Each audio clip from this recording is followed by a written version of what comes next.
Tobi Pierce, you've had a $400 million exit. You've just had a business just recently valued at over 100 million again as well. If you were to put your success down to one thing, what do you think it would be the biggest reason? I feel like every time I think my opinion on that question is going to change. But I think for me, I was meant to get the first 50 million US payment into the bank account 36 hours before you kind of get an email written in red, basically saying we're out with no real explanation. I often refer to those moments as great character building experiences, and with a lot of the people that I support now in their careers, I often say to them when the worst things happen, is there two fundamental ideas. One, the single greatest moments of development for me perfectly coincided with the most pain, and number two, whenever you're experiencing significant pain, it's an immediate stimulus and reminder for the fact that this is where other people will give up. So don't. If you want an advantage, just don't. How do you pick an industry then that you want to transition into? Or what are you looking for? What are the gaps or what are the signs of it? Something ready ripe for disruption? So what do you think is the number one character trait of the top 1%? It's that. Tobi Pearce, mate, welcome to the Top 1% podcast. Mate, happy to be here, man. Man, it's an absolute pleasure. I got to say, I didn't say this to you when we're having a bit of a chat before, but this is probably the one podcast that I have been looking forward to the most, and also probably the most nervous for. I never get nervous on potties. Mate, you're the man, dude. I've been watching you for a very long time, man, and very, very inspiring. So, mate, absolutely pumped to jump into today. No, I appreciate that, man. Appreciate it. Mate, it's you've got a crazy rap sheet, dude. So obviously you've had a $400 million exit. You've just had a business just recently valued at over 100 million again as well. Man, some super, super inspiring stuff. And I think in Australia, it's funny because worldwide, a lot of people look at Alex Hormozi as kind of that next up and coming massive business figure, idol, someone that I look up to very much the same as yourself as well. And I don't know how you feel about this, but I feel like in Australia, you're seen as that next Alex Hormozi coming through. But man, I'd love to know, probably first question straight off the bat for you is who's your idol? Who inspires you? Yeah, it's really interesting. I think I feel really confident in saying that I've probably never had one person that I've looked at as being kind of the idol or the goal. I think over time I've probably changed in that a little bit. There's certain people I would look at that I do admire, but I wouldn't kind of idolize them in some regard. But I think for me, maybe I'd reframe that as what are the characteristics, and then kind of provide a few people. So for me, one thing I've always idolized or kind of admired about people from afar is their ability to serially win in multiple different things in their life. So not to say that being successful in one business and nothing else is not great. It is, but to me that's more interesting because it makes me want to understand what are you kind of doing that's really different, that allows you to win. So for example, Richard Branson, founded, I think it's 7 or 8 different busices, all to over $1 billion in valuation, all in discrete or disparate industries. And so I'm different industries. Yeah. And so I'm like, okay, so you really understand something that other business people don't. Another one in that kind of context would be, Steve Jobs as well, and not actually for the success of Apple. A lot of people would, genericize that, but to me, it's the guy's kind of built that, effectively been booted out, started another company, which ended up becoming worth more than $1 billion, started another company that got kind of bought out by Apple, and then ultimately, went back into, the business and was very successful, obviously. So that is a characteristic for me, is, something that's really interesting. And then I think the second characteristic of people that I look at that is really interesting is their sort of, unparalleled, discipline, and antithetical thinking. So kind of, thinking differently to other people. So, the Warren Buffetts and Charlie Munger of the world to me are fascinating, not because they built Berkshire Hathaway that's worth $1 squillion. That's great and love to see that too. But it's actually if you really read about them and, kind of study their moves and whatever, you go, oh, well, you actually did things really different, to a lot of people and pioneered a completely different way of thinking about business that even still today, despite it being publicly available, 99% of the world want to pretend doesn't exist, and it's not true. And so to me, that kind of independent or antithetical thinking and discipline is really interesting for those sorts of people. And then the Steve Jobs and kind of Richard Bransons of the world are more interesting because they've been serially successful. So slightly more complicated answer, but that's the way I think about it. No, it really makes sense, man. And I think as you were sort of saying it, I was like, it's very interesting because you obviously have done the same thing. Obviously what Sweat is and all the different businesses, but then compared to Easy License, couldn't really be more different industries. One fitness, one learning how to drive cars. What do you think are the main reasons for the success around that? Because obviously the what you've seen in their successes and that sort of inspires you and is very interesting from that end. You've obviously replicated that as well in the different industries. Yeah, I think something for me that became really important a long time ago was trying to get really precise about what my goals are, and I think the sharpness of those goals kind of like drives a lot of your thinking. So, for example, like a lot of people are playing a particular game in business, whatever it might be. It could be real estate, you could be services, could be manufacturing, you could be e-com, whatever it may be, and they're really quite consumed by like that one game. And in some regards, that game becomes their bubble. That's where they live their entire life in, and they don't really kind of proactively expose themselves to much outside of that. And so, to me, because early on I'd identified that my goal, I didn't really care about the business. I wanted to win at business in general. It didn't really matter what it was. And so my goal became, could I make any business disproportionately successful? And if that was my goal, well then, what knowledge and skill kind of would I have to acquire? And so when you look at these people, the Jobs or the Bransons of the world, and there's a variety of others, or even the Charlie Munger and kind of Warren Buffett, personalities, the kind of one common thread that sits across all of them, is that the way that they approach problem solving is from first principles, reasoning. They're very, very powerful and practical mental models. And so like just a fundamental example here is, a lot of people look at business and they're like, oh, my marketing is failing or my product is failing or whatever it may be. It's like, well, the kind of the two cut through ideas here, it's like, well, you either are or are not creating value, for your customer, and you either are or are not making good investment decisions in your business. Right. And if you understand those ideas, you can apply those ideas to any business in any industry of any size at any point in time and presumably win and make money if it's a winnable game, because not all games are winnable. Yeah. And so to me, that's really become the focus. So it's not so much about, is it the Sweat or Easy license? Is it my property portfolio or investing in, kind of public assets? Is it e-commerce? Whatever it may be. It's more about like, what are the actual rules of all of these games that are consistent? Why do you like that though? Like, you know how sometimes in a particular niche, the better you get in that niche, the bigger you can scale and bolt on with that, right? Yep. And just speaking from experience, Sure. I've seen what I've been able to do in my business, and I've bolted different businesses on, which obviously are super scalable as bolt-ons. Yep. Why are you so intrigued? Is it just the fact of winning in a different industry, or is it? Yeah, I think an aspect of my personality that has pros and cons. Is that I'm able to kind of figure things out reasonably quickly, but then the kind of the dark or shady side of that is that then it becomes a little boring for me over time, and that's a discipline issue that I've had to work with over time. Because like understanding something doesn't mean you can do it, and that's been an idea I've always kind of battled with in my mind. It's like this making sense doesn't mean that I've actually wanted it yet, so I have to do that to kind of validate the skill as opposed to the knowledge. Yep. But I've also found, I think over time too, like with a lot of these organizations, most businesses can only move at a certain pace. And so if the kind of cap of that pace for that particular organization is your X, and I'm kind of ready to go to do the next thing, well, then what? And I experienced a lot of this at Sweat, and this probably sounds silly because we were kind of one of the fastest growing tech businesses at that particular point in time, and by a mile in that industry. But it's a really quite straightforward business model. And like when you've understood the kind of mechanics of that, it's like it's really just time. Okay. So you're kind of repeating the same thing time. Yeah. And again, I think this kind of comes back to the idea of understanding first principles reasoning and using kind of mental models and frameworks to problem solve your way through things. So a lot of people want to think that everything they do is unique. But most things aren't unique. They're either you've already done them, you're just doing it in a different version or a different way, or somebody somewhere else is doing it or has been doing it for a really long time. And I think this taps onto to a really important kind of emotional aspect of business and personal development for most people, which is that a lot of people want to feel special and feel that their business is special. And that idea massively slows them down. When the reality is there's nothing special about 99.9% of businesses on the planet. If anything, I'd almost argue there's almost close to zero truly unique unique organizations in the world. Most people are doing the same thing that other people are doing, just slightly better or with a slight variation. Yeah. And when you can kind of accept that, then you realize that we are playing a finite game in some regards, and it kind of it disassociates you from this feeling that you're special, and it allows you to kind of make progress quicker. Yeah. I like that, man. That's interesting. It's interesting, the way you kind of move, the pace you kind of talk about that you move at as well, and moving past those things too. Man, curious, how do you pick an industry then that you want to transition into, or like what are you looking for? What are the gaps, or what are the signs of it, something ripe for disruption?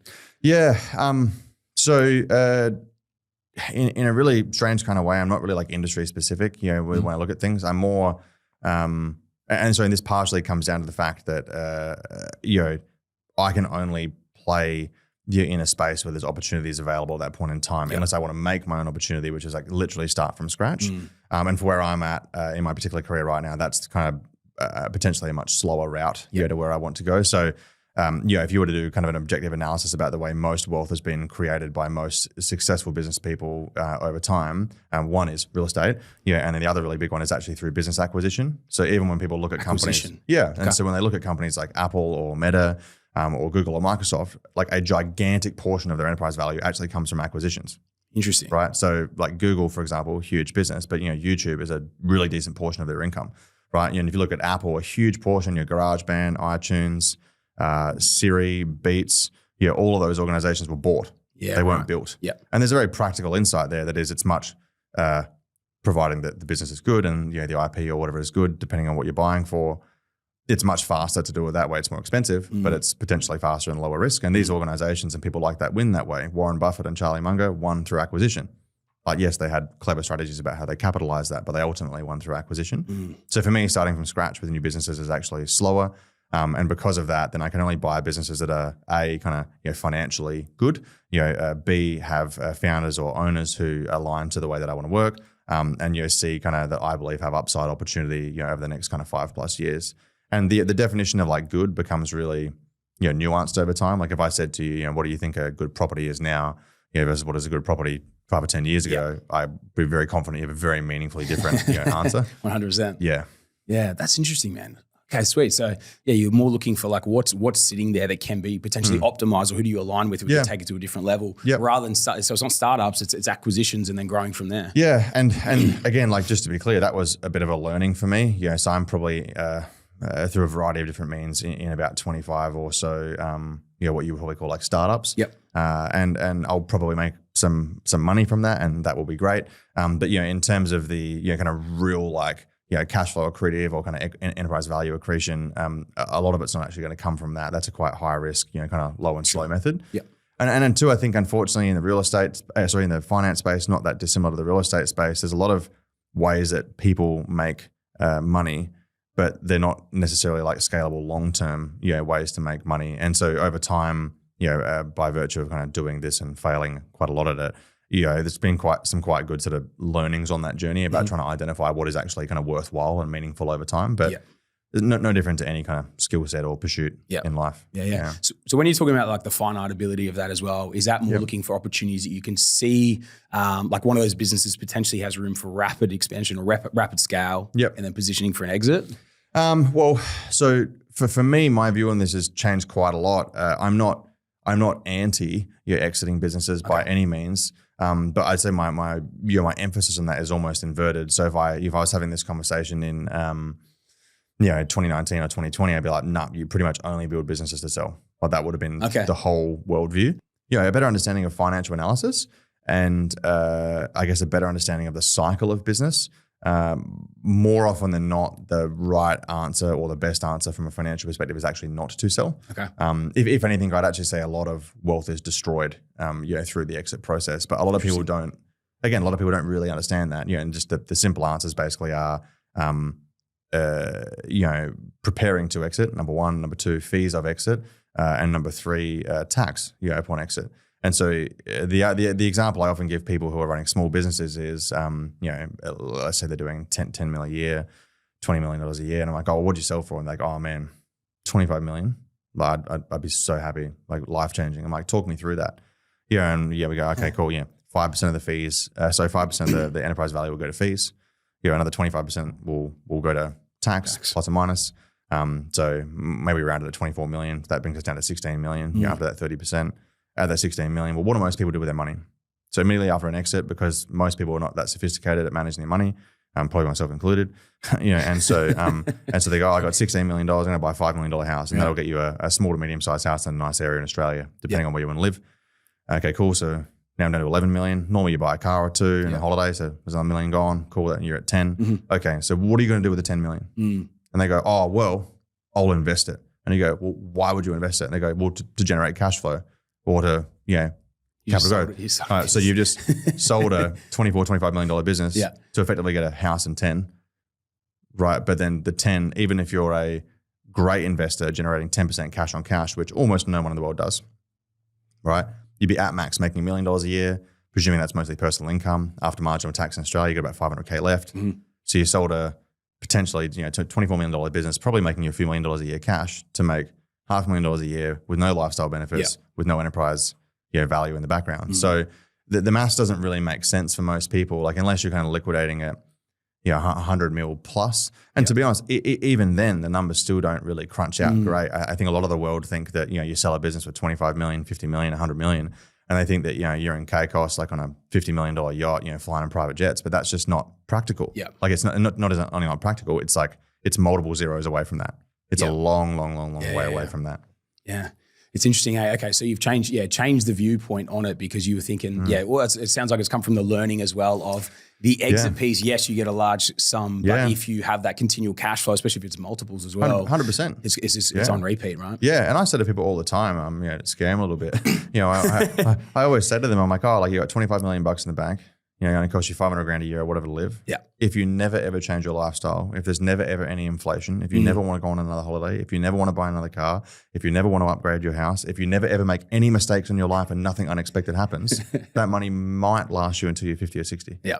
Right. And you can normally see the cogs, start to turn, and then that immediately the bias becomes towards cash flow because that's what you actually live off. And most people and most people generally speaking don't think this way because even in the business world, generally speaking, the e-com world is such a great example of this. They're like, oh, I made $1 million EBITDA. I'm like, cool, but how much cash? Like, where's your inventory?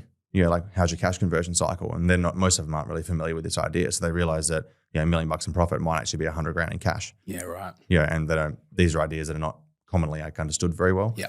And this comes under the idea that making money is actually a lot harder than what most people think. It's easier than some people think, but it's also a lot harder than some people think. Yeah, for sure, man. And I think it sounds like, to me, the lessons and even kind of speaking from experience as well, but kind of what you've gone through there of like that 2019, 2020 through to where you are now, sort of the different understandings and learnings around it too. Yeah. Because I always sort of had it in my mind. I was like, oh yeah, if an offer comes through it like this or that or whatever, maybe I would. Yeah. But then it's funny because I think like the longer that you build a business, especially one that if you are passionate about maybe that business you're specifically in, you're going to have more drive and energy to keep pushing it forward. 100%. And so it's just going to grow bigger and bigger and get better and better, or it should, as long as you're taking the lessons, learnings and applying that as well. So and I think as well, like, the example I provided before with a $25 million company, if you let's change a few variables just to explore that, right? So if you were selling a $25 million company and you were living in a house that you had no debt on,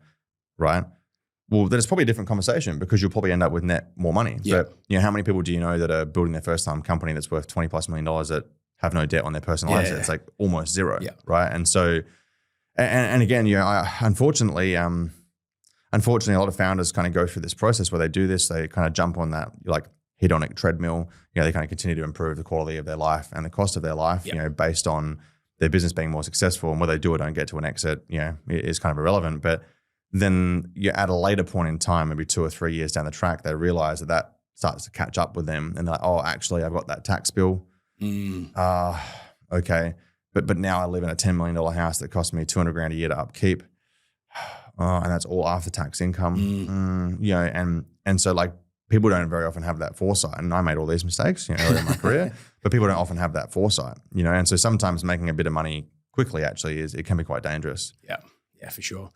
Yeah, it is interesting thing I've seen there, like where people make that money quickly and it all goes out. Or it's there's a lot of cash flow management that needs to come in, especially in those early years of that sort of explosive growth, man. So that's interesting. Interesting to see you sort of break it down that way and sort of change the dynamics of the variables around that and apply it. But I think it's funny, man. Those big exits that people sort of look for, whether it is 20, 25, all the way up to 100 plus or whatever, it's got to be really weighed up against the overall equation of like, well, if I held it for another 2-3 years, would I have made that anyway? Yeah, absolutely. Plus still held the asset. Yeah, absolutely. And again, too, like just to create an extreme example, like if you're in an industry and you have a unique insight that's going to go downhill soon and you want to sell, absolutely, get out, get your money. That's fine. That's all fair play. Yeah. Right.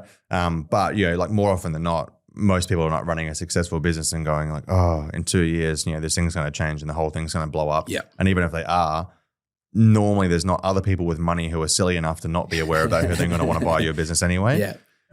And so, I think people do fall under quite a large series of illusions, as far as this is concerned. But But ultimately, yeah, it's this sophistication over time where you learn more about, money and cash flow, if you will, that changes your perspective a little bit. Can I ask you one thing? I'm going to jump forward a little bit in terms of questions. Is that why you guys sold Sweat? So full transparency. So in the year, so I would have been like real early 20s. Went from making not a lot of money to quite healthy cash flow, but very, very quickly. And then for a variety of reasons, ended up spending a large amount of my time in the States for that business. Working with companies like Apple and Google and Facebook at the time, and talent partners and that sort of stuff. And you need to imagine kind of wide-eyed me, early 20s, has gone from making a couple $100,000 a year to $15 million EBITDA within an 18-month period, feeling pretty good. Stumble along this magical idea called venture capital and private equity, and I'm like, so you people buy these things and you pay way more money for that, and so like you can kind of already see the cogs turning, and so. There was that as a kind of a stimulus influenced a huge amount of the decisions that I made from like a business strategy perspective. How do we design the business for exit? How do we protect it, et cetera, et cetera. And most of those things kind of worked out quite well. And so that had kind of already always been the idea. And then there was a few like very material shifts that were occurring in our space at that particular point in time. So around 2018, there was the beginning of this kind of transition where certain privacy regulations were removing data from meta advertising. And there was a bit of a dip in performance there. And so I knew that was coming, and that was quite a big concern because we were really heavily dependent on that. And then the second thing that was happening as well is that there was massive reduction in technology barriers. So we started building the first version of the iOS app, using Objective-C, like programming language back in end of 2014, early 2015. But then by the time 2017 and 18 had come around, there was either A, white label apps, B, other off-the-shelf products, or C, Swift programming language. It was like 50% cheaper to build the exact product that we had. And also those competitors had a roadmap. They could literally just take our product, go to an engineering agency and be like, build this. And so that like kind of initial like first to market advantage or first mover advantage, however you want to frame it, and the technological kind of supremacy that we had was quickly, kind of running away. And so, I still believe that there's, great money to be made in that space, and lots of companies are making great money there. It just, that was, a negative influence at that point in time on kind of like, but I could sell this business. And so that timing kind of all coincided together.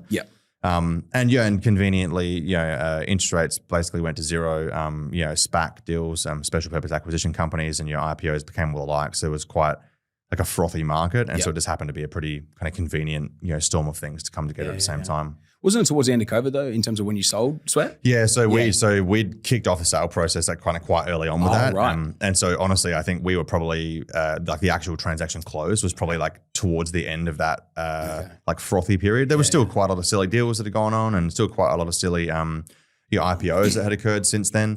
But in a general sense, the kind of real ultra silly stuff and the ridiculously low interest rates and whatever had kind of already started to rebound or fully rebounded by then.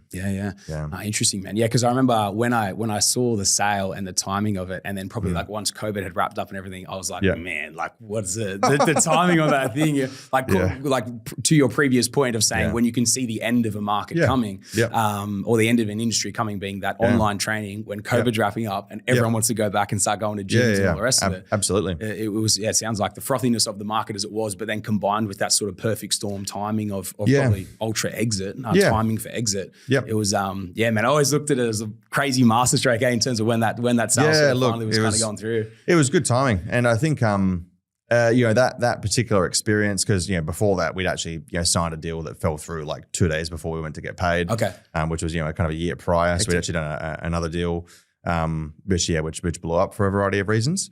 And are you able to disclose pricing on that? Honestly, I actually couldn't tell you. It was not the same price. It was quite a bit less than what we ended up getting. But I think, the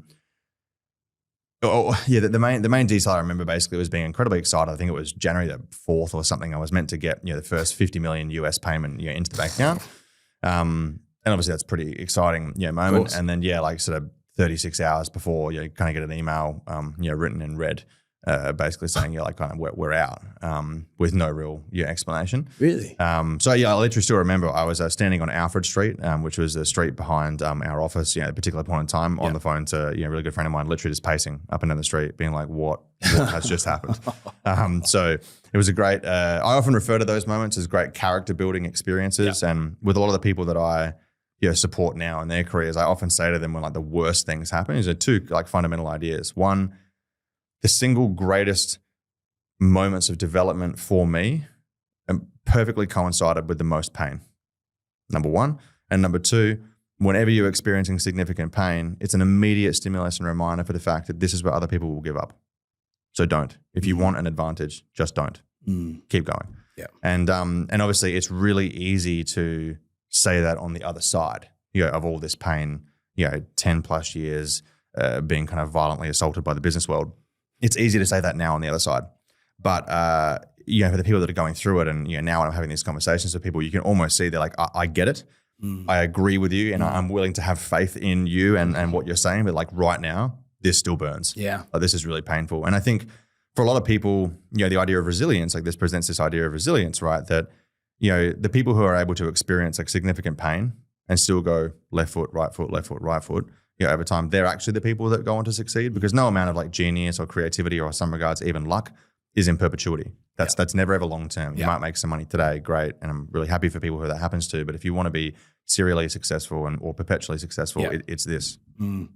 Anything that crosses over to all facets of life as well, regardless? 100%. Like, look at all the athletes, like, I mean, I think there's, two wonderful examples, like Kobe Bryant's interview kind of won, I think it was one game as a part of the playoffs, but the matches weren't done. Interviewer kind of goes like, oh, how happy are you that you won this match? And he's like, job's not done. Another great example is this, Jocko Willink, thing, US Marine and, you could call him an athlete in some regards, depending on the way you want to define that. He's a bit of a beast. 100%. And his whole mentality is kind of exactly the same, right? And you see these similarities. He's like, oh, when the worst things happen to me, I just say one word, good. It's like someone comes to me and complains that you broke your leg, good. Chance to get stronger, chance to learn more. Oh, something destroyed your business, good. Chance to build a better one. And like that idea, it's almost this like reflex. It's like a psychological reflex. Some people have the psychological reflex to go, move away and, kind of, shrivel up right, in some regards. Other people go, epic, awesome, bring it, challenge, love that. And I think people who are able to either, people who have that reflex or who are able to kind of like, override their other reflex and, like really lean into that are the people who are able to succeed in kind of whatever they want to do. It doesn't really matter what it is and it doesn't really matter what success means. It's just like you're able to persist and that's kind of like a huge portion of the battle. Yeah. So it's funny, right? One of my favorite sayings is a loss is only a loss if you don't learn from it. 100%. As long as you learn from it and apply it and move it forward and don't make that same mistake again, then it's just learning, right? Yeah. And it can sometimes be fucking expensive, right? Absolutely. Expensive or painful. It's almost always painful, but it's learning from it and applying that. Yeah. It's a really interesting insight I stumbled across on this, and this was a learning from my own reflection, about myself and my own life experience, was one of the most painful things about failure is that we associate that with our identity and self-worth as opposed to associating it with skill and competency, right? So like, for example, if I build a business and there's a huge public failure or whatever, people go like, oh, well, I am bad. That is my failure. Like I am not, worthy, or whatever. And that's the story that they tell them, that they become embarrassed. They have all these permutations of, the thoughts and feelings and comments that other people are making. It's like when, a more true and objective way of looking at that, it's like, well, you didn't have the skill that you needed at that point in time to win that game. You're still a great person. Yeah. But people, like our default way of thinking, or at least most people's default way of thinking isn't that way. And that was a really meaningful development for me because I've had a lot of failure, in most aspects of my life, and being able to say like, oh, well, that's because I didn't understand this. It's not because I'm bad. It's not because people don't like me. It's not because I'm, useless or worthless or whatever it may be. It's like, great opportunity to learn more things and develop more skill if I want to continue to play that game. Yeah. I love that, man. It's it's solutions-based thinking, right? Especially after everything happens, it's accepting and then learning, applying those lessons moving forward, becoming better in every facet of life, right? Yeah, and I think a lot of cynics and I probably wager insecure people would likely turn around to that and go like, oh, that's toxic positivity. I'm like, it's not toxic positivity. I'm not saying things are good. I'm saying this is a good opportunity, but I'm not saying that losing is good. I'm not saying this pain is good. I'm saying good opportunity to learn and grow. But that doesn't need to be a fun or enjoyable experience. And again, another like wonderful insight, most of our generation, are really worried about how they feel. They're really worried about this being an enjoyable experience. And it's like, so you want extraordinary outcomes and you want to feel good about the process to get there. At the same time. Like I've never been able to, really understand or relate to that. Relate to that as an idea. Yeah. So understanding the pain's part of the process, learning on the way through it. We're all going to have losses, right? If you're trying to achieve something great, the only time you're not going to have losses or have, I mean, you're even going to have them at the same time, but it's a pain for now, or it's a pain that you're going to feel in the future anyway if you're not doing something significant anyway. And I think as well, and like this is actually a reflection I had from parenting, my 6-year-old daughter. I thought quite deeply about what do I believe is the most kind of valuable or useful way of communicating to her, when she's like not doing good at something. And this could be, she's going to a gymnastics class and, she's not able to keep up with the other kids or, whatever it may be. And I ended up kind of concluding that at least one way of framing this is like, imagine how good you can get by doing more of this. And so it's not that you're not as good as them. It's not that you're a failure. It's not any of these things. It's like, imagine how good you could get. Like, look at how much better you've got just in the last 6 weeks. And we've just started playing piano together at home, a little bit kind of 5 or 10 minutes each night kind of before bed. This little like light up keyboard, which she loves. Is that actually yours? No, it's not mine. No, I Don't lie to me. I have a grand piano and I don't like her playing on that because she bashes the keys and I'm like, you need to respect the keys. But yeah, we play that together and you can see like so much, she gets so irritated, like her mind, she gets it, but she can't like translate that, to her hands or whatever.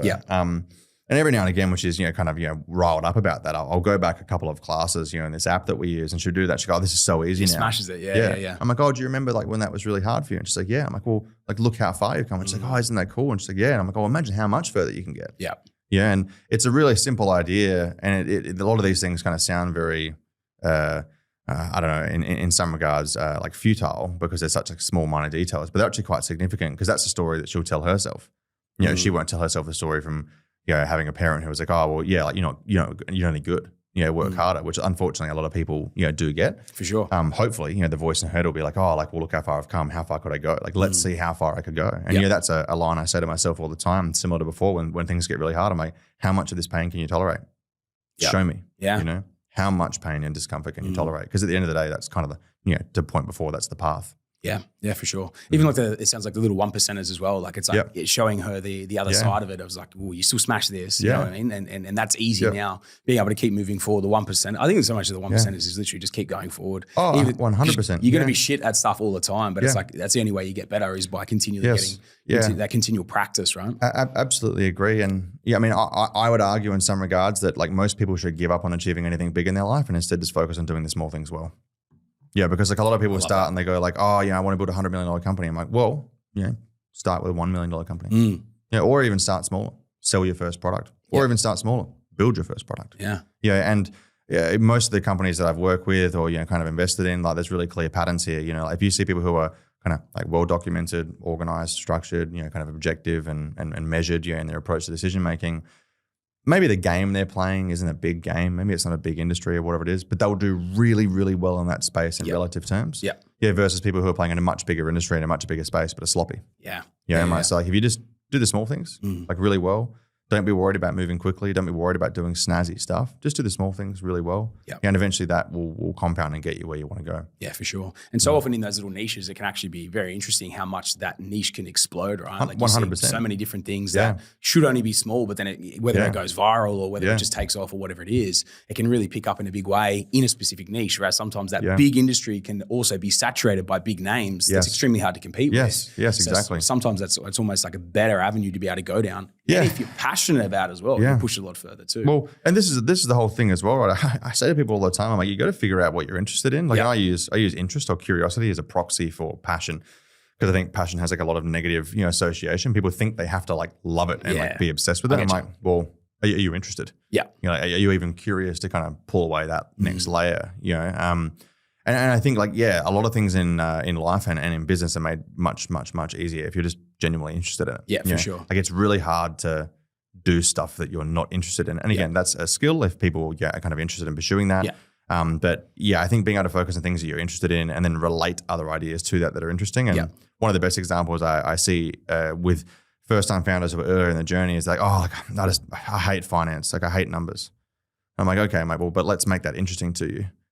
Like, let's find a way for you to get interested in that. So ignore that it's like maths, ignore that it's numbers. And let's find a way to make this interesting to you. Yeah. And then as soon as you start, connecting that to the idea of like, well, this will materially impact your lifestyle. This will materially impact your personal finances. This will allow you to do these things. And you use. They start getting buy-in. They start getting interested. Right. And so then all of a sudden like, oh, actually, I am quite interested in that, and the tonality changes, quite a lot. But if you kind of go the direct path of like, you must understand a three-way financial model and financial statements and statutory accounts and whatever. They're like, no, like boring. Yeah. That's cool. So you're tying the emotional response or the outcome to it as well, rather than just the numbers, which can be, I don't know. I actually love looking at the numbers, but likewise. But a lot of people don't, right? Yeah. A lot of people don't. Mate, I'd love to go back to the start. We've started in I've loved everything we've run through so far, but man, you've got a really interesting backstory that I only know little pieces about here and there as well. So man, I'd love to kind of go back to the very start to kind of almost understand where you came from and then what built the drive and the entrepreneurial side in you as well. So if you wouldn't mind sharing a little bit, I guess, about where you're from and then that upbringing as well. Yeah. So tiny country town called Kangaroo Villa. Kangaroo Villa? Yeah, Kangaroo Villa. Is it kangaroo gorilla? Like everyone says that, and I still don't know the answer.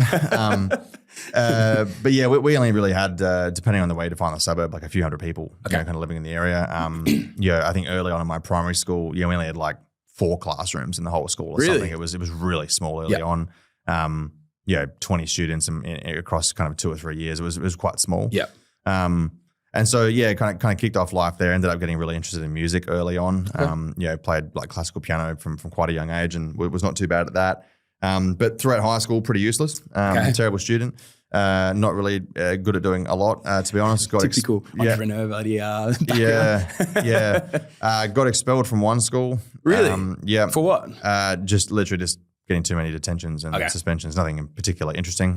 But just too much of a rat bag. And then went to a second school. It was politely suggested that leaving would be a good idea. So then I left that school and conveniently got a music scholarship at another school, which was quite good, where I went in the end. Borderline failed high school, got I think 52 or something out of 100 for year 12. Then started testing to get into uni to do a double degree in law and commerce because I'd always been very interested in business, and I had this idea that law was good and supreme, so I would do that. Started as a personal trainer, built a couple of businesses, which then one of which became Sweat. Sorry, can I just ask one thing? Sure. You've gone from like almost failing or pretty much failing high school the whole way through to wanting to do a double degree in law and commerce business. Yeah, commerce. Law and commerce. Yeah. So you've got.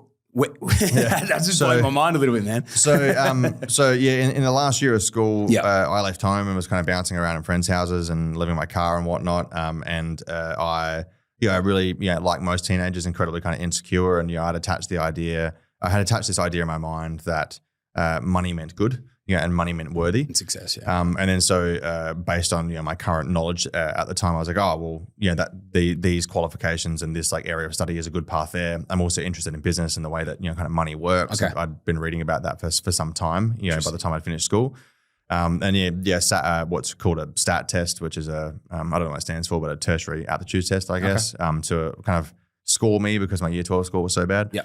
Got straight into a double in law and commerce, which I was terrible at, basically failed, my entire way through it.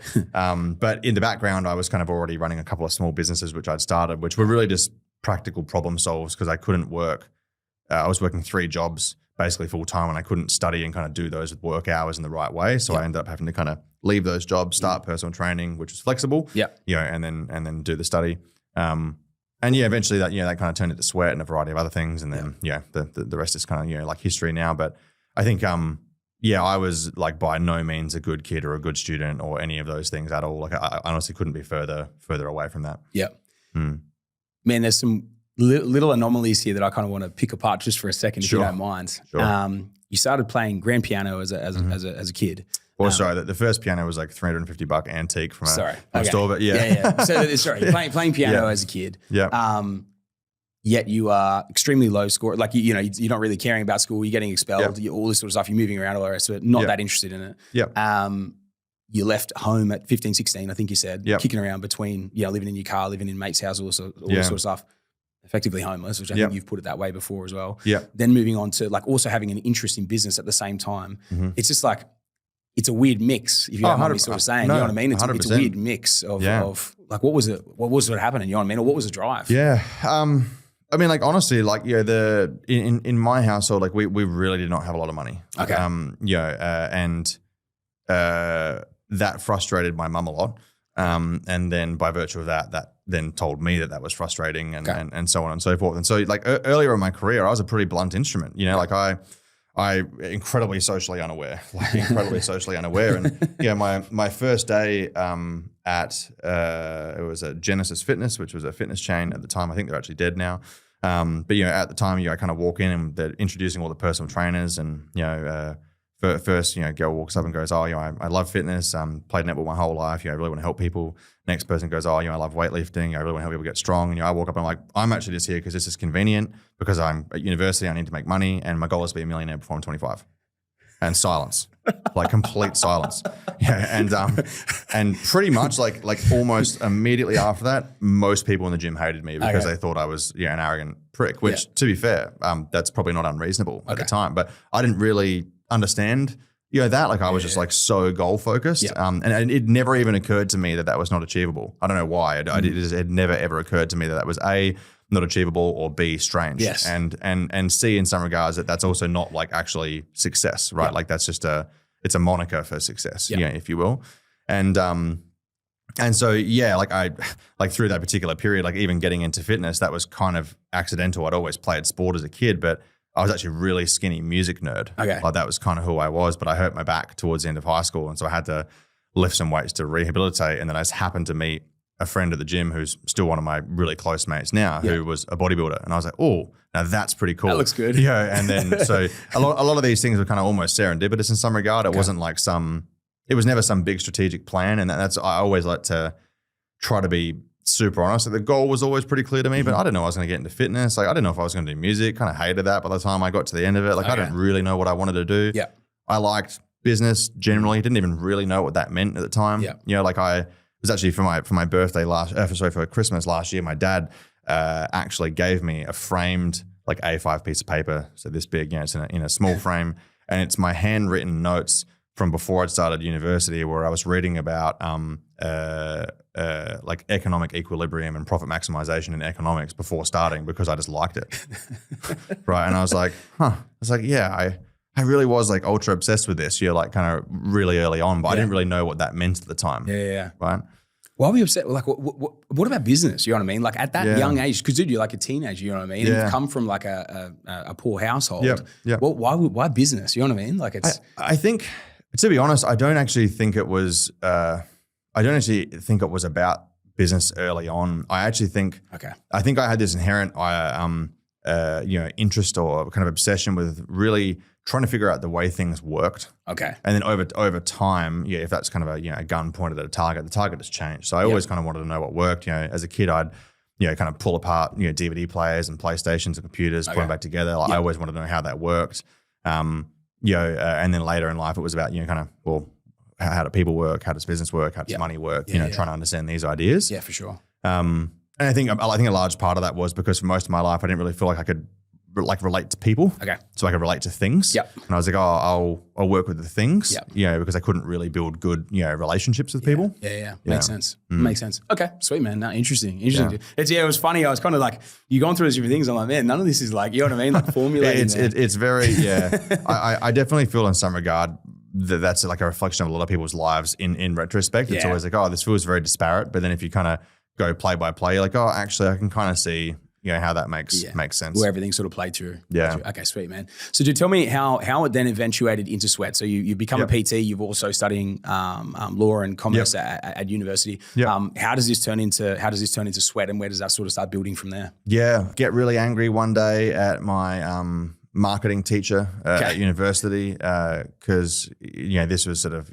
again, the timing was like social media was kind of like just invented, and they didn't really understand that, and they were basically telling me that my ideas about business were wrong, but I was already making over $250,000 a year in my PT business on the side while studying. Yep. And that again, less self-awareness, at the time. So I probably didn't handle that the best. That ended up getting me a little bit of trouble. I kind of lost interest in university because I was already kind of rocketing along with my businesses. And then I think I got to the point where I was probably getting close to sort of $1 million across a year across my groups. How old? I don't know, I guess somewhere between 19 and 21, I guess. Holy shit. Right. And so I kind of found that hard to engage with. And I've never really been, I'm really good at studying, just not other people's way. Okay. Like I find it really hard to follow, their path. I'm like, I want to go on my own self-discovery journey, which is, I now see my daughter do that. And I'm like, oh God, this must have been how painful it was if I just listened to what I'm saying. So I don't know. It's been interesting, but that was working, while at uni, kind of left uni as a result of that. Sort of half told to leave again, but left. And then that really effectively then forced me to go all in on business and all in on myself, because if I don't do this, well, I don't want to go back to uni because that's shameful. That's the way I thought at the time.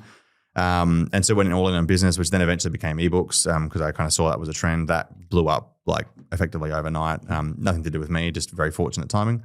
And then that eventually kind of became all the other versions of the business in the future. Yeah, sweet. So, man, how did it eventuate into obviously what it built and what it grew into? If you wouldn't mind kind of run me through even a bit of a, time frame. Because obviously, man, $400 million exit. We're not talking a small little business here. Yeah. So November 13th, 2013, first ebook goes live. Okay. First week of January, make 150 grand. Okay. Almost all profit and no marketing spend. A couple of months later, I discover Facebook ads.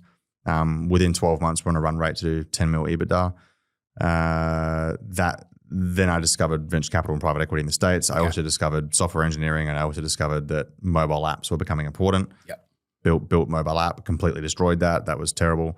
But eventually kind of figured that out and built it into a subscription business, which launched on the 21st of November, 2015. Yeah. Hit 100 mil a couple of years later, and then basically, did the sale a few years after that. How big is the team? The biggest it got through there? Not really that big. Maybe 130 people, I think. Still pretty big. Well, decent, but not, like now. Compared to the 400 mil. Yeah, I think like now across my portfolio group now, the businesses that I own a decent shareholding in or I kind of run, like there's probably more than 500 employees. Okay. And so that's comparative to that. Yeah, that's much larger now. Yeah. But to be honest, even the 500, that's quite small relative to like retail companies. They've got like, a couple thousand, casual workers or whatever. Like, so it's not big. And again, like even on that now, like my goal is actually the other way. I'm like, I want to have the least people. Yeah, right. Make the most money with the least people. Yeah, for sure. So for sure. How do you build to optimize for that now? Do less. Yeah, and that again, like really simple insight. But I think, I'd argue 30% of most people's marketing channels are useless. I'd argue that 20% of most operating expenditure in almost every company in the world could be put in the bin with no detrimental impact to the company. Mm-hmm. And if you want validation of that, just look at 2023 and the thousands of companies that cut all of their salaries and wages and operating costs and have continued to profit and if anything grow faster as a result. And we could case study this for a long time, but so to me again, coming back to one of the things I said right at the beginning, right, is this idea that are you really like critically independently thinking, or are you just buying into other people's beliefs and assumptions? Yeah. And again, the amount of companies you see hire people that just can't keep up, I've got to hire somebody. I'm like, do you ever just think about doing less? As in like less processes in the business and less things actually need to be done. Yeah, like 100%. And so like just as a just as a practical example, I advise like an e-com company that's doing really well at the moment, kind of going from strength to strength. Year on year, the bottom line will increase by nearly 5x. Yeah. Right, but the top line will only increase by about 70%. Yeah. Right, and so it's like yes, there's fixed cost amortization and all these other things that are going on in the background, but that business has released 40% or more less new products this year. Mm-hmm. Right, they increased their prices on those products. Yeah. They've decreased the amount of marketing campaigns and activities they're doing. They've completely shut down 2 of their marketing channels and transitioned out a portion of the team. So they've done less almost universally. They've done less of almost everything. But the results are dramatically better. Easy License is another example. Company I took over a couple of years ago. My company, but I wasn't running it at the time. When I went into there, we reduced headcount initially by 25%. We cut OPEX by about 40%. Got rid of a couple of marketing channels. The business is now nearly 3 times larger and profitable. So the themes and patterns kind of continue on. again, not everyone has the stomach for that. Not everyone has the stomach to kind of go in or even even if they own the business today and they build it, not everyone has the stomach to be that disciplined and mathematical and objective. Yeah. So you're looking for the things that are, it's cutting excess. It sounds like you're looking for what can be cut because you're talking about both marketing channels being closed off. Yeah. If you're closing off those marketing channels, are you doubling down somewhere else, or are you just completely sometimes or sometimes not? Yeah. And I guess the example here is quite interesting, right? So you're a property guy, right? So I go, okay, like, so you own a property and you you kind of look at that property and you go, oh, fuck, the rents are going down. Yeah. It's aging a bit. It's not really like generating good yield. Kind of capital growth in that area is not really like that awesome. But I've got $1 million equity in it. But 5Ks down the road, booming new suburb, great developments. I get some cheap land here and I could make 150% more yield on that. Well, what do? Well, you presumably either A, sell the property, or B, you kind of refinance it in a way to kind of draw out equity and you move on. But you're effectively washing yourself up, right? Yeah. So if that's obvious, like that is blatantly obvious, well, then how is that any different to an employee, an expense line, a tool, an office, a travel, a campaign? They're all the same things. If they're not value accretive, then we don't do them. And again, I said this right at the start, this comes under the idea that every single decision in business is an investment decision. People are just not aware of what the decisions they're making are. So every single day you walk into the office and you keep your employees, that's a decision. You're deciding to keep those employees. Yeah.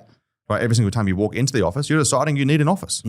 Right? Every year if you get a new laptop, right? Like the type of internet that you have, the marketing channels that you use, do you need a 20K photographer or a 10K photographer? Do you even need a photographer? Yeah. You're like, do you need a human to do this? Could AI do this? Do they have to be onshore? Could they be offshore? Like these are all decisions and there is thousands of them, thousands. And if you're running the assumption that each of those can be made by a couple of % better, well, what's the compounded benefit of that? It's normally 20 or 30% to your bottom line. Yeah, for sure.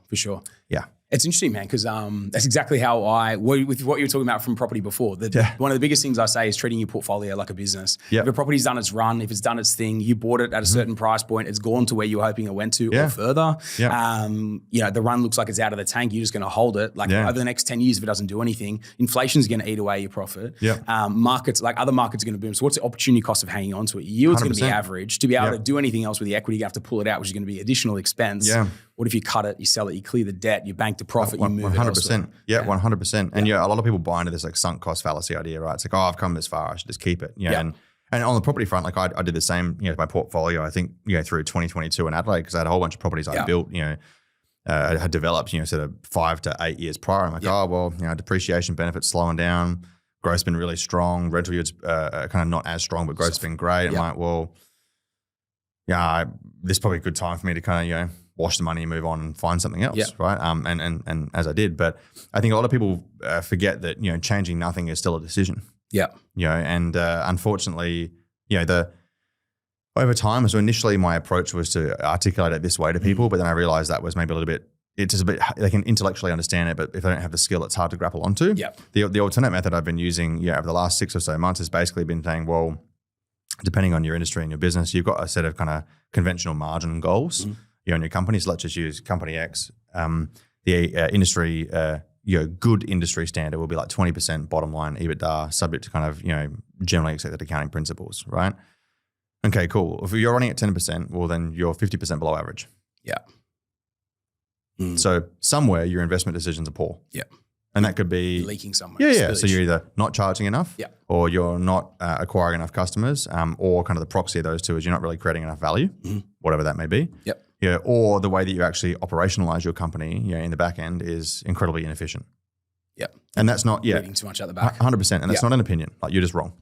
Like that, at the end of the day, like it's not an opinion. You're wrong, right?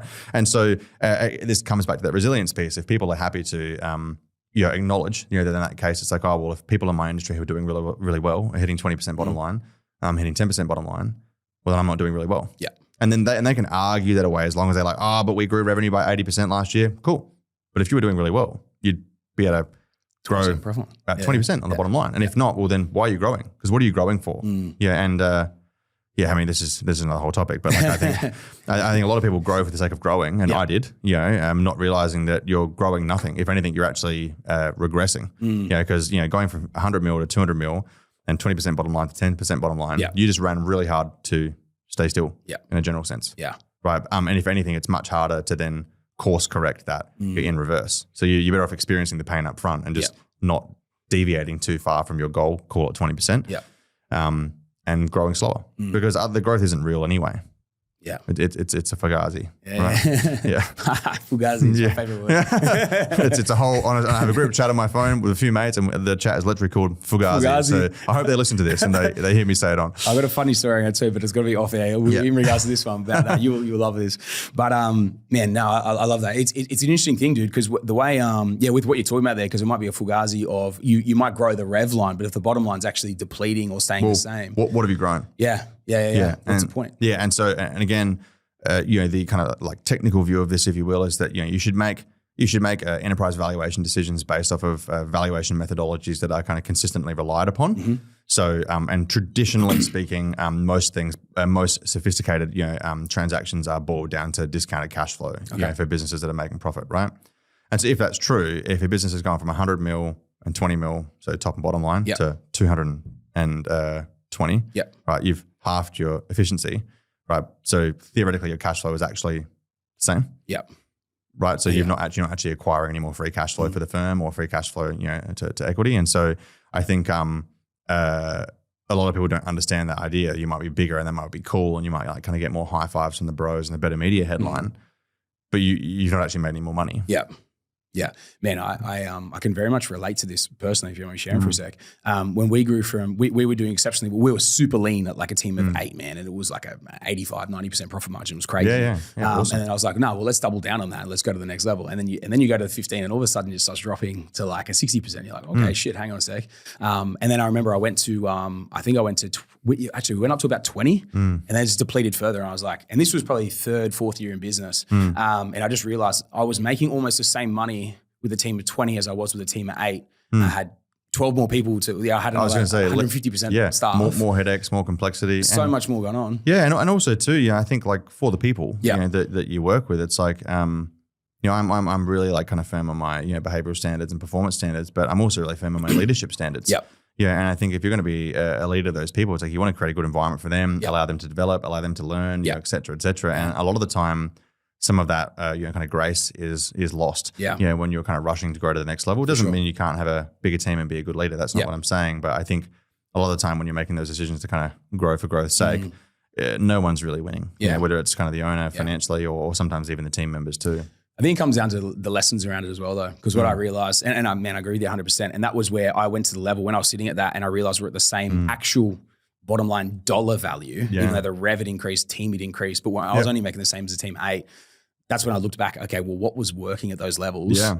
I actually cut the team back down to 12 and then within the next 12 months doubled to 30 and then went to like 45 and then up to about 60 because I realized like what I'd brought in, I thought it was a solution. So I thought it was correct. But then when I realized what the actual things were that were working better, and I didn't realize until I had a year of probably, let's call it dropped profit in terms of like grew to that level, same bottom line, but massive team. And then went back and then rebuilt it the correct way. But it was funny, man. I remember speaking to a mentor at the time that I thought was very experienced in the space. And he's like, man, just drop back down to the team 8 and just sit at that. And if I'd done that, man, all right, we would have run super lean and made a great profit margin, but I would have been tiny percent of the business. What's the next level? Yeah, right? For sure. And this is the great question to always ask is I was like, if I was already at the next level, what problems would I be solving and how would I solve them? Yeah. Yeah. And then trying to figure out what do I not currently understand? And I think about this all the time for myself and for people that I work with, I kind of go, well, like if you're currently doing, $10 million a year top line, I'm like, and healthy margins, I'm like, okay, do you think anyone in your industry could be doing 50? Yeah. Just, arbitrary number. And a lot of the time they'll go, yes. I'm like, okay. But you think they'd probably be solving different problems. Yeah. I'm having a different approach. Yeah. Okay, cool. Well then, if you want to grow, all you have to do is figure out what they are. Really, really, really basic. But to your point, and to your own kind of experience too, like a lot of people will go from that, 8 to 20 people, they'll have those realizations and they go, oh, but I can't come back to 12. I can't be a bad person. So they just hold it. 100%. Yeah. And that kind of like lag and lack of conviction and lack of discipline kills businesses. Yeah. And also too, again, for the 6, 7, 8 people or whatever that you theoretically have to move on, you're not doing the right thing by dishonestly keeping them anyway. Yeah. I say this all the time. Like people are not idiots. Like they'll feel the discomfort, they'll feel the awkwardness. When you start to realize that, they'll feel that you're kind of a bit less bought in. Then cultural stuff. Then they'll want to know, like, what are the development goals and journey, but then you're kind of like not really that bought into that because you don't believe in that, or you've got your own frustrations. And so it's really unfortunate and uncomfortable for them. And so again, like a lot of people will be really upset about this, but like the best thing you can do is fire them. And you can do that in a nice way. And you can do that in a soft way. You can do that in a generous way financially. You can support them and you can maintain the relationship. But both for them and the business, the best thing you can do is part ways. But again, that's a very like antithetical idea. You won't see that on the front cover of Forbes. People don't want to talk about this in business. But if you read all the fine print, this is happening 365 days a year, in large companies all around the world, because most of the successful ones, they kind of understand these ideas. They're building to optimize, right? Yes. Can I ask you, man, because with that piece, right, and remember I was saying before around the mentor, the reason why the mentor didn't give me the correct advice is because he hadn't actually built the level of business that I was trying to go to. Man, it was when I changed my mentor, my coach, and who I work with, it has really helped me sort of scale to those next levels. Realize I need to scale back to then scale to the level, and go through what you just spoke about then. You got to earn it. Yeah. Have you ever had a coach or a mentor that's sort of taken you to a different level, or someone that's shown you these ropes? Yeah. So a couple of different things. So I've probably about 8 years ago, like I started working with a psychologist, a PhD psychoneuroscientist who's like an executive coach, like a very sophisticated executive coach. And that was because my biggest developmental opportunities were, kind of self-awareness and like emotional regulation. They were my big opportunities, not so much like kind of understanding stuff or learning stuff. But then like along my journey, rather than necessarily kind of like hyper-specific mentors, I built kind of a network of people that were able to help me kind of solve very specific problems. I remember I flew into San Francisco once to meet up with one of the founders there who's, lots of zeros, to their net worth. And just a really refreshing conversation as I'm kind of talking through a problem and they're like, but this is obvious. And like it's the disconnection from my own problem at that point in time that someone else will go like, oh, this is obvious. You just do this. Which did subsequently work. But I'm like, there's lots of those valuable moments. But a lot of those people for me haven't necessarily been like formal mentors that I've had like a monthly check-in with. But I've probably invested genuinely millions of dollars traveling around the world, meeting people, putting myself in the right space, trying to like connect with those types of individuals. And that was something early on I didn't really realize that I was doing. It was kind of just automatic, because I was very curious to learn. And I didn't really, everyone's got an ego, but I didn't really have an ego insofar as I'm like, if you're way smarter than me, dude, tell me. Like, please, I will absorb everything that you've got here, to help me win more. And I think that's actually a really hard thing to maintain over time. And I see this a lot with successful people. They get to a point of competency and financial success, and then they become more sure of themselves. And I found myself doing this many times. I'm like, I'm super sure about this. Like I've won at this before and that will work. But then that's not the right question. The right question is this optimal? Is there a better way? Like, can I do this better? And so it's a really important check for anyone, I think, anywhere in their journey to. I love that, man. So you're looking for subject-specific people that like the people that have the solutions to that specific problem, rather than having one person for everything. It's like, okay, sweet. Well, who's the best at this? 100%. They can assess it properly. And I think everyone's different depending on their experience and time, and every industry is different. So like for example, like in real estate, there's sort of a 3 to 5 primary dimensions of that industry, right? And you can go, okay, well, if I can find someone in 1 or 2 of those dimensions, then they can be my mentor, right? But if you're building an organization that has different ways of looking at this, so if you were building a fitness app, for example, but you were not a computer scientist, didn't have marketing experience, and fitness knowledge really wasn't a problem, it's like, well, you actually have to meet quite different people. So I think the method to the learning kind of is context based. It depends on what you want. For sure. And personally too, I found that whole like idea or philosophy is very valuable in all areas of life. I mean, big fan of jiu-jitsu, as a lot of people know. Like I have literally been to countries and places all over the world and just randomly connected with jiu-jitsu athletes and be like, hey dude, like you're really good at this one thing. Can I like come pay you to hang out and you teach me that one thing? Whether it's guard passing or whatever it may be. There's a lot of these things that I'm like, because no one person is like perfect at everything. And even the greatest athletes in the space will say like, oh, that person's actually really good at that. You should learn from them. And so the same idea, whether it's in like sport or business or whatever it may be, it's kind of consistent. Man, that's so true. Hey, like, regardless of what it is, it's like your specific coaches and different things, but even with, like you're saying that you're boiling it down to literally like different techniques in a sport. Who's the best at that can train me in that? Why should it be any different than anything else in life? And the idea here is that most people take a low fidelity approach to solving a high complexity situation. Can you right? explain that? So if something's really complex, you can't take a low detail approach. Yeah. End. Right. But most people want to solve problems that are quite complicated by having a really low detail approach. Like, i.e., okay, I'm scaling my business. That person scaled their business. Can you help me? And like, maybe but only if that person is generally good at business. Yeah. Having scaled a business doesn't mean that scaling is scaling. Yeah. That's a low fidelity view, right, to a high complexity, series of activities, right? And so you see this all the time with people. And so like, for example, one of the really big advantages that we gained at Sweat early on was we were just way better at performance marketing. Yeah. So like running ads. Okay. We were way better at running ads at that point in time. No longer, because the game is completely different. Yeah. But at that point in time, we were way better than all of our competitors. There was not even a conversation to be had. It was the difference was this big, right? Yeah. But that came because I stumbled across an insight, really early on, when the question I asked myself was, who runs ads the best? Yeah. And I was like, well, I don't really know, and I'm not really sure how to find that out. Okay, well, a good proxy would be probably asking who spends the most. Yeah. And let's like work my way back from that. Yeah. Universal insight that some of the largest accounts on with Meta still today are gaming companies.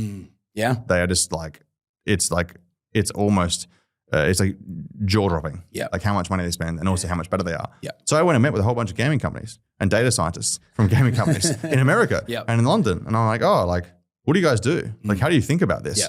It garnered 2 material insights that ended up like fundamentally changing the entire premise of our organization. And as a result, made a huge amount of money from it. Yeah.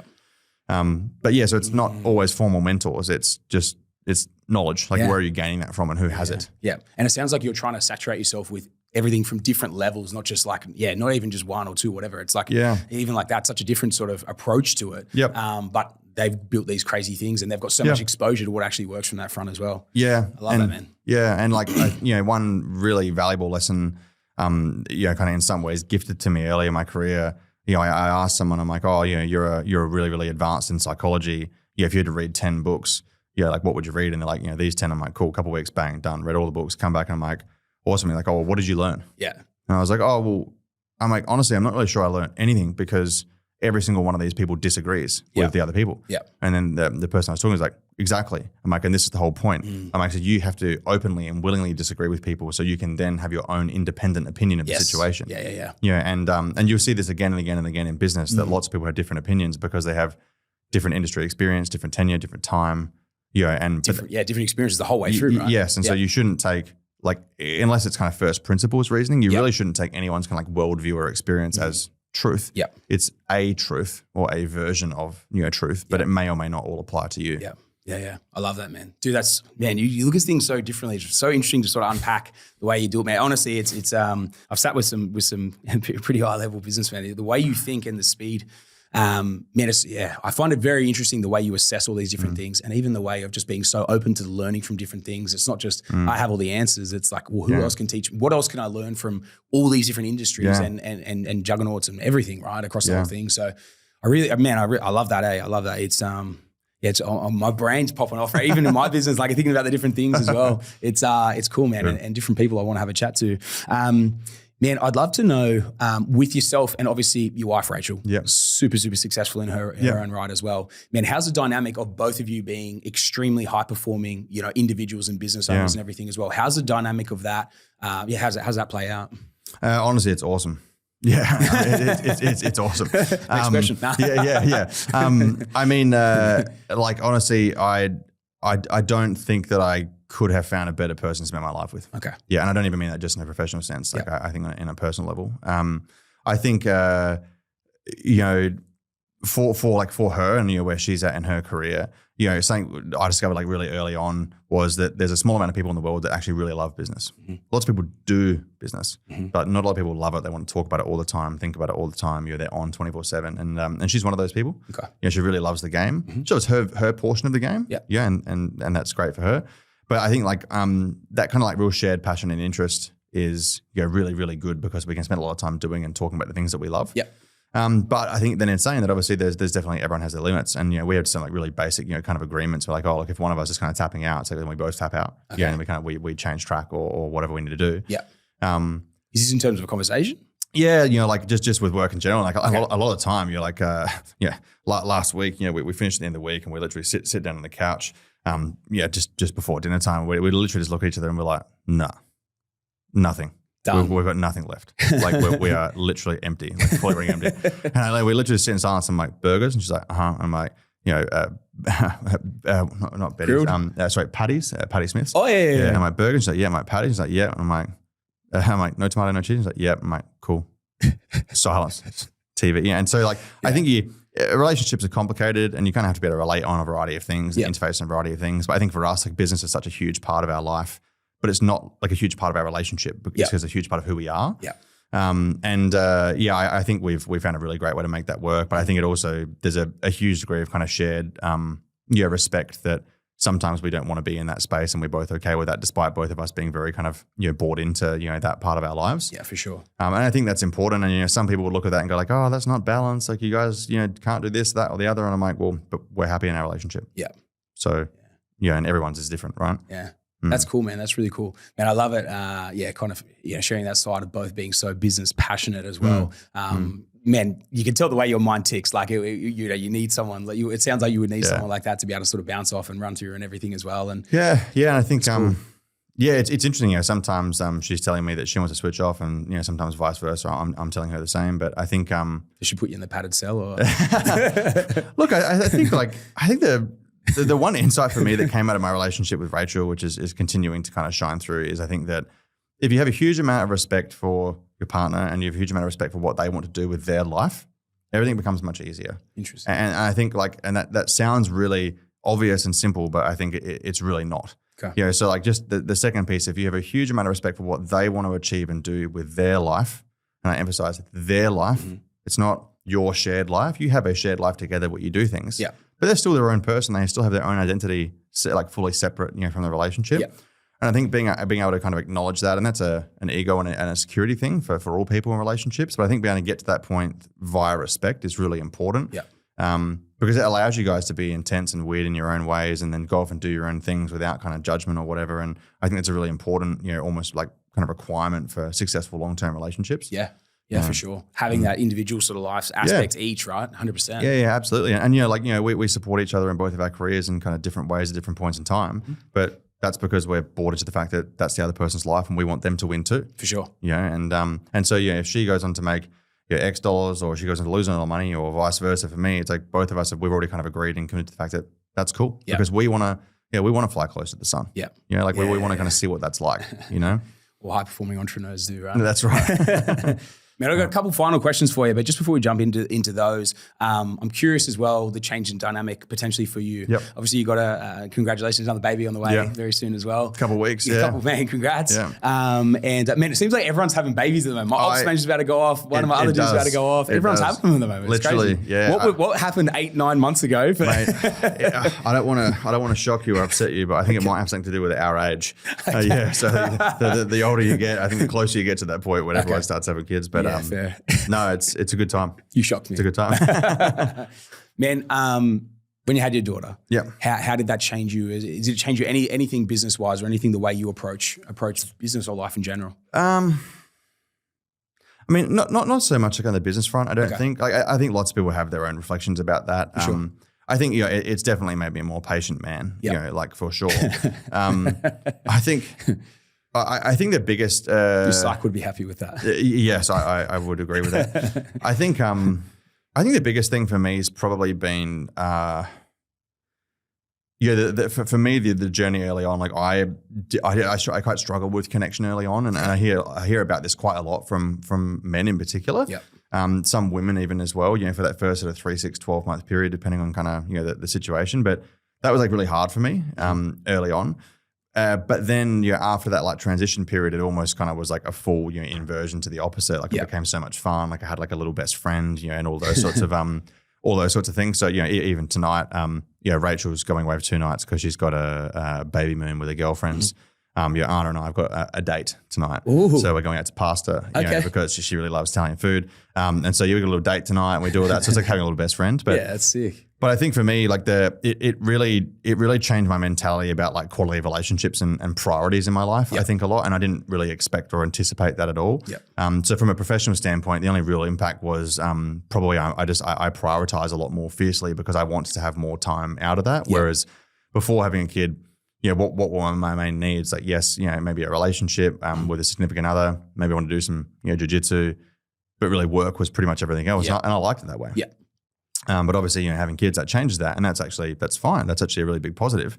But it means you have to become much more kind of disciplined, I think, with your time. For sure. So, it's interesting. I spoke to Jack Delosa about this as well. Frank Grief and Delosa were going my head. But I was speaking with Jacko about this, and he said almost exactly the same thing. He's like, it just made me hyper fixated on my time when I was working of zero fluff. You know what I mean? And just making sure when I was in the studio, I was just when I was in the office, I was just 100% dialed. Not there to fuck around and waste time or anything, just to get an absolute result, highest impact. And sometimes in life, having no choice is the best choice. And this is part of what I think kids or significant life events create for us. It's like, well, this isn't a choice now. Like as in, yes, you made the choice to have a child, but like now that you have the child, you don't have a choice. You have to be there for them.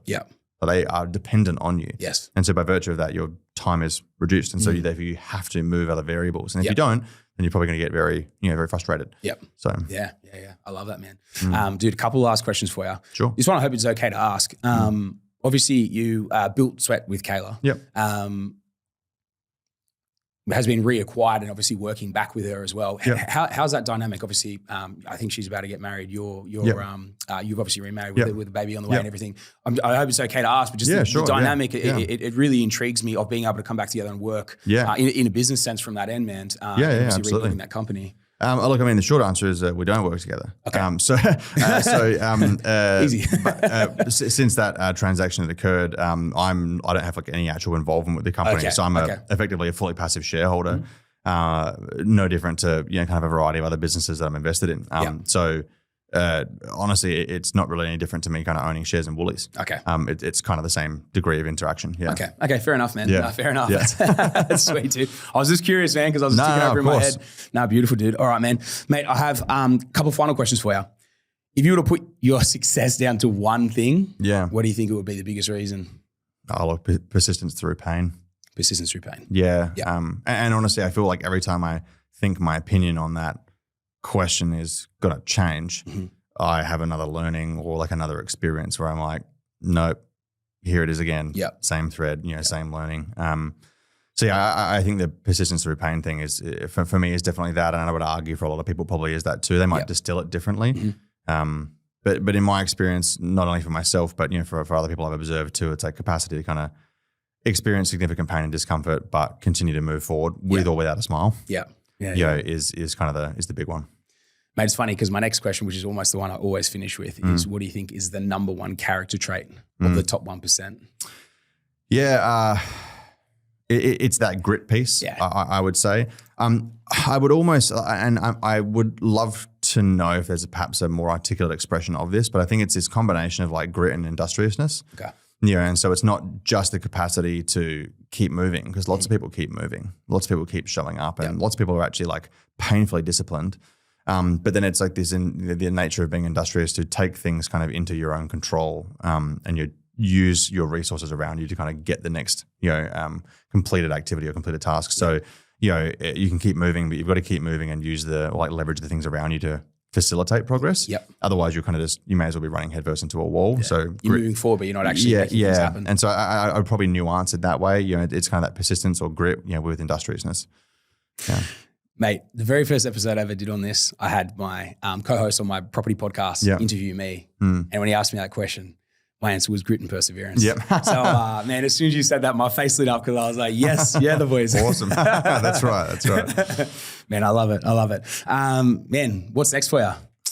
Honestly, right now, I mean, so the easy license stuff has been fun for me. I've been kind of doing a fair bit of advisory. I'm probably maybe 3 or 4 weeks away from announcing I just kind of bought a decent share in another business, so kind of announce that in the coming weeks. But basically a couple more of those sorts of transactions over the next sort of 6 or 12 months. So yeah, looking forward. I got a couple of sort of not unmeaningful or not insignificant like liquidity events coming up. So we got one or two of those, another couple of business acquisitions to go over the next sort of 6 to 9 months, and then I'll probably pause for a while to kind of scale and do it all over again. Yeah. I love that, man. Like you're going through the sell downs, the buys, all the rest of the sort of thing as well, mate. It's you treat the whole life as a constant business. You know what I mean? Just moving around. I love it. It's on a different level. Thanks, man. Now, mate, Tobi, man, it has been an absolute pleasure having you in the studio with me, man. I've been hyper engaged this whole thing. I've loved everything you've thrown at me, man. Thanks, man. Great questions, dude. Honestly, thank you, great man. questions. Honestly, man, like I said, this has been the one that I've been looking forward to the most since day one. So thank you so much for joining us, mate. Thanks, I'm keen to do a jit sesh with you tomorrow morning. Absolutely. I'm super keen, man. I'm literally going to be waiting outside for your car to pull up. So don't dog me. Oh, wait, man. I won't. I'll be there. Tobi Pearce, man, thank you so much for joining us on the Top 1% podcast. Cheers. Cheers, buddy.